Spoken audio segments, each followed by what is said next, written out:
நாம பார்க்க போறது பனங்கிழங்கு. பொங்கலை ஒட்டி எல்லார் வீட்லயுமே பனங்கிழங்கு அவிச்சிருப்பாங்க. பனை மரம் பாத்தீங்கன்னா தமிழ்நாட்டினுடைய ஒரு மாநில மரம். அதை மரம்னே சொல்லக்கூடாது, அது புல் தாவர என்ன வகையை சார்ந்தது தான். அது புல்லினுடைய வகை தான் அது பனைமரம்.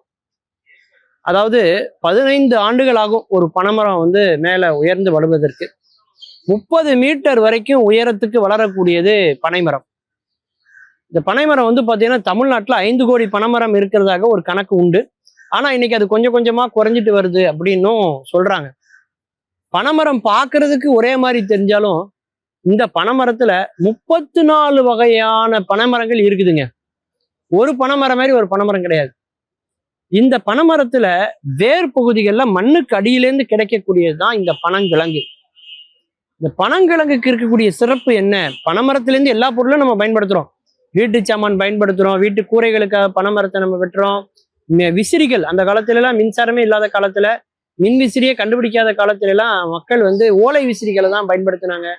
பனைமரத்தினுடைய ஓலைகள்ல தான் தமிழ்ல எழுத்துக்களே எழுதப்பட்டது.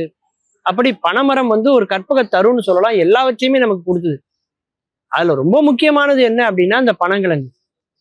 அதுல கோடு கோடா இருக்கும், பாத்தீங்கன்னா தெரியும், அபிச்சிருப்பாங்க. ஒரு பக்கம் சின்னதாகவும் ஒரு பக்கம் பருத்தும் இருக்கும். அதை ஒரு 10-15 எடுத்து ஒரு பானையில தண்ணியை ஊற்றி அதில் இதை போட்டு உப்பை போட்டு அதை அவிச்சு அதை எடுத்து அப்புறம் தோல் உரித்து அதை சாப்பிடுவாங்க. சின்ன சின்னதாக அதை புட்டு அதனுடைய மேலே இருக்கக்கூடிய அந்த தோல் நூல் நூலாக வரும், அதெல்லாம் எடுத்துட்டு அதை சாப்பிடுவாங்க. இந்த பனைமரத்தில் உள்ள இந்த பனங்கிழங்குக்கு இருக்கிற விசேஷம் தனிங்க.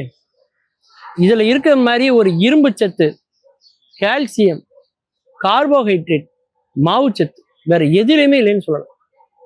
அந்த அளவுக்கு மிகச்சிறந்த ஒரு மலம் இலக்கியாக, அதாவது மலச்சிக்கலை எல்லாம் தடுக்கக்கூடிய ஒரு பொருளாக, ஒரு பல அற்புதங்கள் நிறைந்த ஒரு பொருள் எது அப்படின்னு சொன்னா இந்த பனங்கிழங்கு.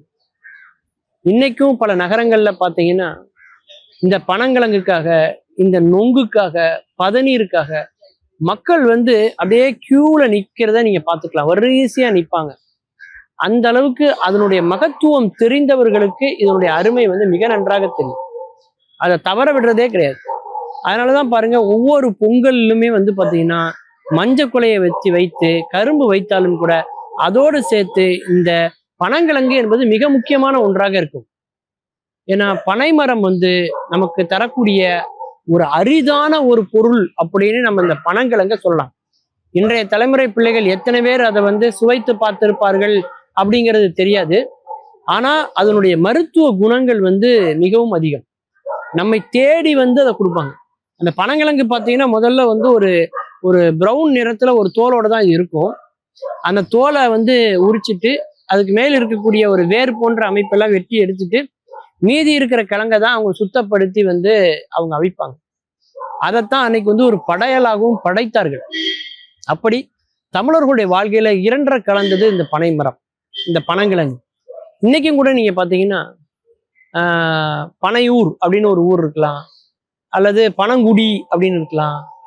இந்த மாதிரி பனைமரத்தோடு தொடர்புடைய வேறு சில பெயர்களோடு பல இடங்களை ஊர்களா நீங்க பார்க்கலாம்.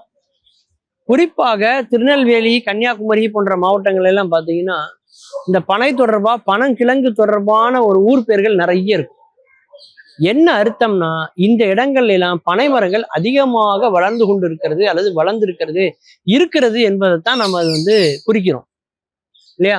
அந்த காலத்துல மழை எப்படி வரும் அப்படிங்கிறதுனா விவசாயிங்க எப்படி தெரிஞ்சுப்பாங்கன்னா, காத்து எந்த திசையில இருந்து எந்த திசையில அடிக்குதுன்னு பார்த்து அதற்கு எதிர் திசையில, அதாவது அந்த கூடு அமைத்தால் கீழே விழாத வகையில தான் அந்த பனைமரத்துல பறவைகள் கூடு கட்டுமா.